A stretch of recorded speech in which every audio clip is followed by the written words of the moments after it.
Right, hello there everyone, welcome back to James Redmond TV. Where do you start with that one? I feel I've came out on here the past few weeks and I've displayed my thoughts on what's went wrong. I feel like if I do that again, I'm just patronising you to this point, because I like to think that the majority of the people who watch this channel do know about their stuff.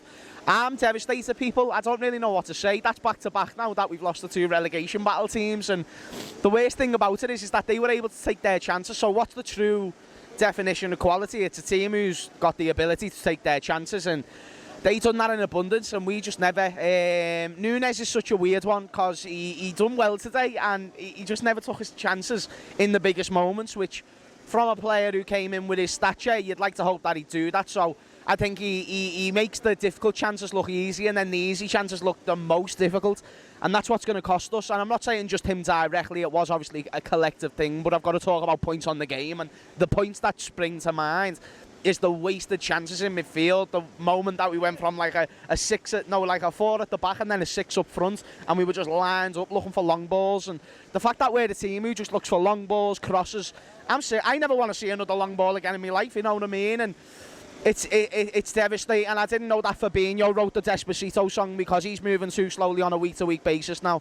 I don't know what it takes to notify that maybe squad depth is a good option. Jurgen Klopp's obviously going to come out. I haven't even seen his interview, and I already know he's going to come out and talk about everything else. Like, he's not going to go out and blame the players. He's going to talk about that. Oh yeah, we did this well, we done this crap, and then I think he'll go into the dressing room, pardon the voice break, and then absolutely leather into them, because I was in the lower main stand. I was watching Klopp for the majority of the game, and I think one thing that you notice fairly quickly is how fuming he was every single moment, or not every moment. There was patches in the game where we done well and we had chances, but if you're not going to take those chances, then they're useless, more than useless. So I want to know what you all think in the comments down below. But the one thing that I would encourage is to just back these players in times like this. Abuse is something that I wouldn't recommend as something that's going to get the best out of them.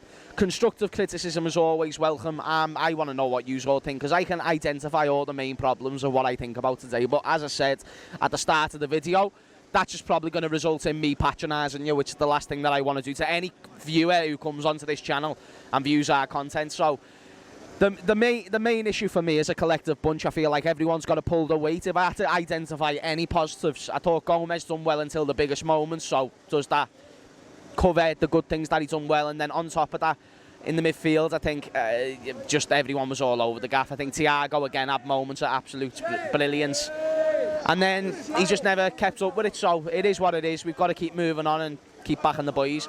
Thank you for tuning in. Leave a like if you so wish, and yeah, mate, I'll see you all later. Peace.